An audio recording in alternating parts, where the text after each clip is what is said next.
lagi dengan saya di Puji Santoso Channel ya. Pada kesempatan kali ini saya akan membahas bagaimana cara menurunkan dengan cepat gula darah pada penderita diabetes ya. Sebelum masuk dalam pembahasan, saya akan cerita sedikit tentang pengalaman saya pribadi, teman-teman ya. Dulu awalnya 2 tahun yang lalu saya juga mengalami hal yang sama ya. Jadi saya tiba-tiba berat badan saya menurun dengan drastis. Saya menjadi sangat kurus, teman-teman ya. Dari berat 80 kg itu turun menjadi sekitar 60 kg. Bayangkan, turun sebanyak 20 kg. Awalnya saya tidak menyadari kenapa kok berat badan saya turun dengan drastis ya.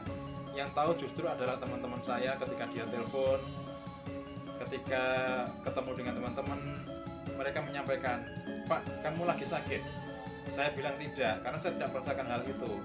Terus juga tetangga banyak yang menyampaikan, "Pak, kenapa kok sekarang kelihatan kurus sekali, apa Bapak lagi sakit?" Saya bilang juga tidak. Terus yang terakhir itu adalah kakak saya menyampaikan, "Saya lihat kamu kok tambah kurus ya. Coba diperiksakan ke dokter, barangkali ada sakit apa pada kamu." Akhirnya saya mengajak istri saya untuk check up ya di Viva Generik ya. Jadi kontrol semuanya. Jadi pada saat check up baru diketahui bahwasannya gula darah saya sangat tinggi, teman-teman.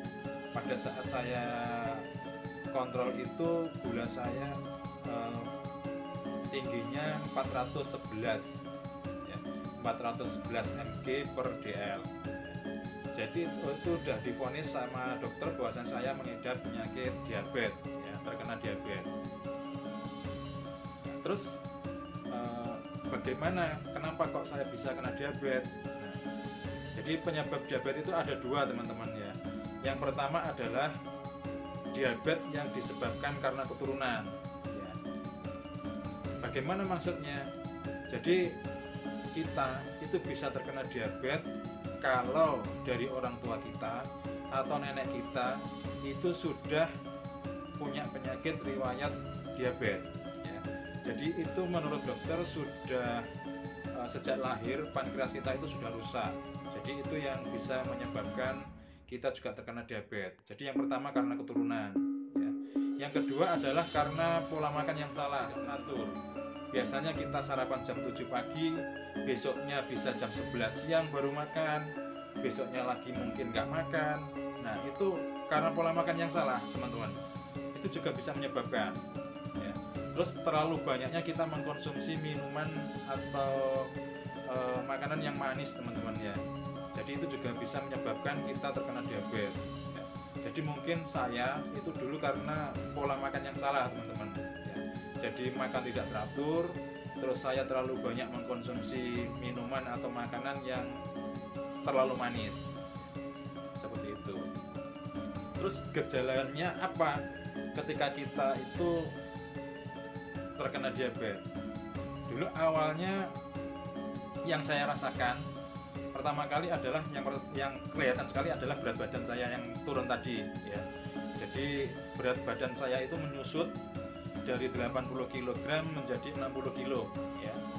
Terus yang kedua itu saya mengalami rasa haus yang sangat luar biasa, teman-teman ya. Jadi sekali saya minum itu setengah botol besar 1,5 liter itu pasti habis, teman-teman ya. Jadi rasa haus yang sangat luar biasa di tenggorokan.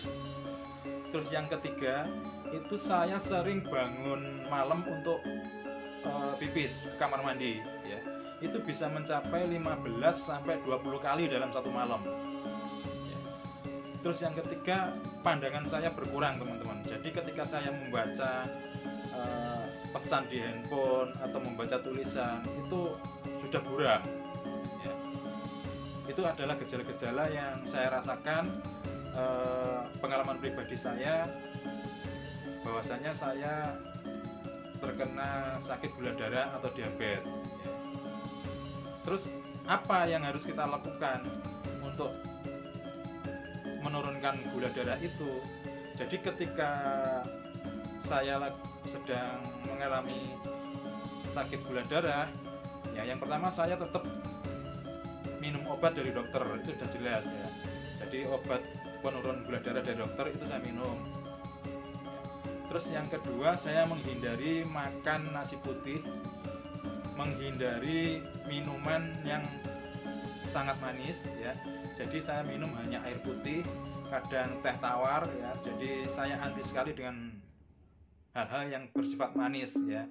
Jadi untuk makanan saya menghindari nasi putih, saya beralih ke nasi jagung ya. Itu untuk mengurangi gula darah saya, jadi biar cepat turun teman-teman. Terus yang ketiga, saya melakukan olahraga rutin ya. Setiap pagi saya bangun subuh, saya naik sepeda teman-teman. Jadi minimal 15 menit setiap hari kita harus berolahraga. Karena apa? Dengan bergeraknya seluruh tubuh kita itu akan memudahkan sirkulasi darah ke seluruh tubuh kita teman-teman. Terus yang keempat, saya menggunakan yang namanya diabetic pads teman-teman ya. Jadi seperti apa diabetic pad itu, ikuti terus video ini. Jadi diabetic pad itu seperti ini teman-teman ya. Jadi ini berbentuk seperti koyok ya. Ini untuk pengobatan bagian luar. Bagaimana cara menggunakan ini ya? Jadi ini adalah koyok untuk obat luar ya. Jadi penggunaannya ini ditempelkan pada pusar kita teman-teman ya. Jadi sebelum menggunakan ini, alangkah baiknya dibersihkan dulu pusar kita ya. Jadi kita buka koyok ini ya. Nah seperti ini teman-teman, kita buka. Nah ini ada bulat. Nah obatnya di sini ya. Ini adalah obat herbal. Ini kita buka lagi yang warna putih teman-teman. Jadi sampai kelihatan warna hitamnya. Nah seperti ini. Jadi yang warna hitam ini usahakan menempel pada kulit pusar kita ya. Jadi kalau tidak menempel itu juga percuma teman-teman ya. Jadi obatnya atau herbalnya ini nanti berfungsinya ketika menempel itu. Untuk satu patch obat ini bisa digunakan 3-4 hari teman-teman ya. Jadi ketika mandi pun nggak perlu dilepas, tetap aja dipakai ya. Jadi kalau sudah nanti 3 hari baru dilepas ya. Jadi satu bungkus tadi isi 6, itu bisa digunakan selama 18 hari ya. 18 hari itu kalau kita sudah habis mungkin pemakaian 2 bungkus, itu akan baru terasa khasiatnya ya. Nanti teman-teman bisa cek dulu. Jadi ketika pertama kali menggunakan obat ini, gula darahnya berapa, dicek dulu. Nanti setelah pemakaian selama 1 bulan, setelah habis menggunakan ini 2 atau 3 bungkus, nanti baru dicek kembali ya. Dicek kembali gula darahnya, nanti akan menurun drastis teman-teman ya. Jadi saya sudah alami sendiri ya. Saya sudah alami sendiri. Kenapa kok saya yakin yang efek banyak itu di obat ini? Karena setelah hampir 2 tahun ya, 2 tahun setelah beberapa kali saya cek gula darah saya itu normal, saya sudah tidak minum obat dari dokter ya, karena sudah normal. Kalau saya minum obat terus, otomatis kan nanti turun terus gula darah saya, nanti saya bisa ngedrop. Jadi saya tidak minum lagi obatnya dari dokter, tapi saya tetap menggunakan obat ini. Setelah saya cek terus, ternyata gula darah saya normal, saya hanya menggunakan ini aja gitu.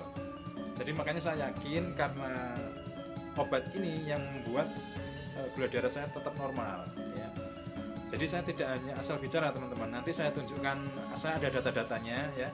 Ketika pertama kali saya berobat itu 411, itu turunnya sangat cepat ya. Nanti saya tunjukkan ke teman-teman data-datanya ya. Jadi bahkan 4 kali terakhir saya kontrol itu kondisi gula darah saya normal teman-teman ya. Jadi normal, sudah kembali normal, dan sampai saat ini pun sekarang tubuh saya sudah gemuk lagi teman-teman. Berat badan saya kembali ke 80 sekarang ya. Jadi seperti itu teman-teman ya. Jadi menurut saya pribadi karena obat ini yang membuat gula darah saya tetap normal ya.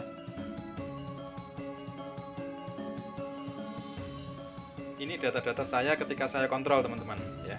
Jadi bisa dilihat ya.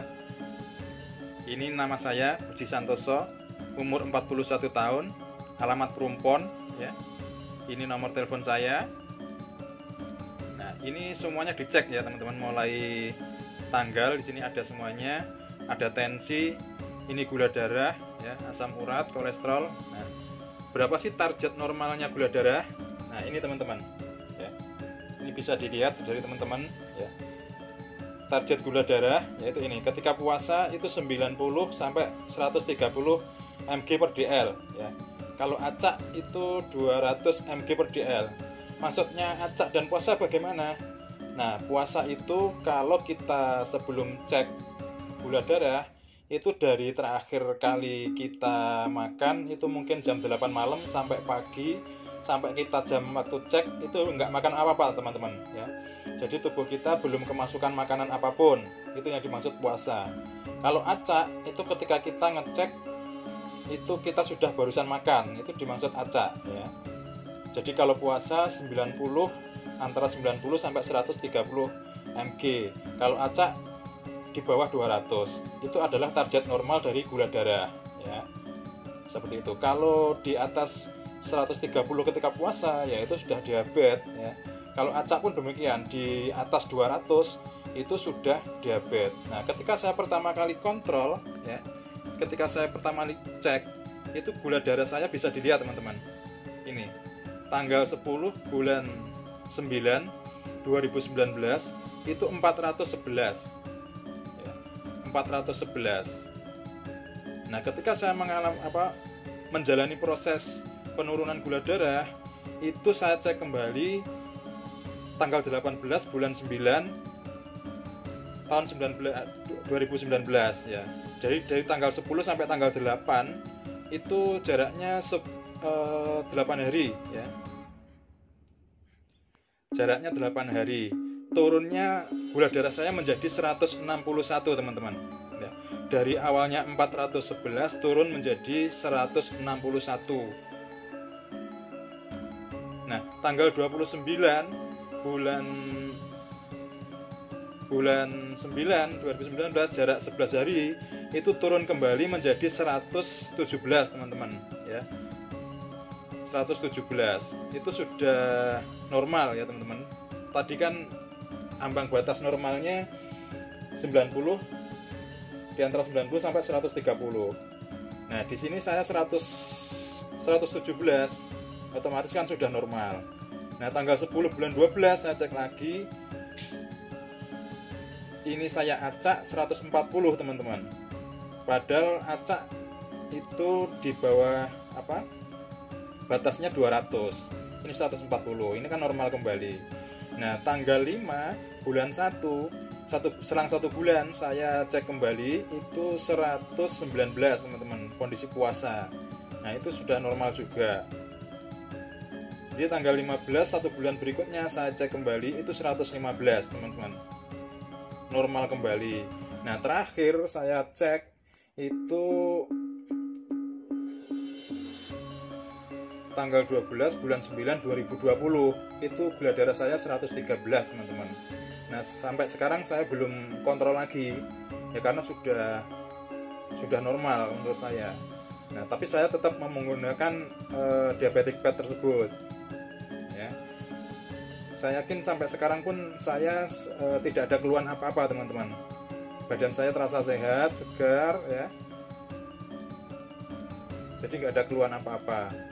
Jadi bisa teman-teman lihat ya, dari tanggal 10 sampai tanggal 18 itu jaraknya 10 hari, turunnya sangat drastis, sangat cepat sekali teman-teman ya.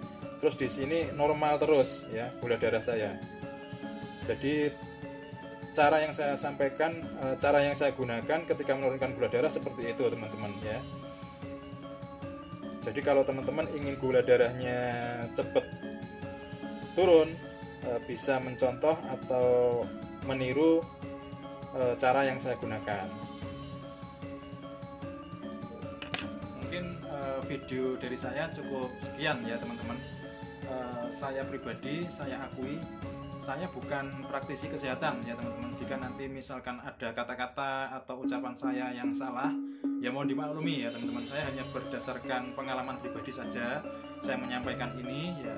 Mudah-mudahan ini bisa bermanfaat buat teman-teman semuanya ya. Jadi kalau misalkan ada saya yang mungkin kurang berkenan dalam penyampaian atau ada kata-kata yang salah, mungkin tidak sesuai dengan bidang kesehatan atau apa, ya saya mohon maaf ya, karena saya bukan praktisi kesehatan. Saya hanya membuat video ini berdasarkan pengalaman pribadi ya, barangkali bermanfaat buat teman-teman semuanya ya.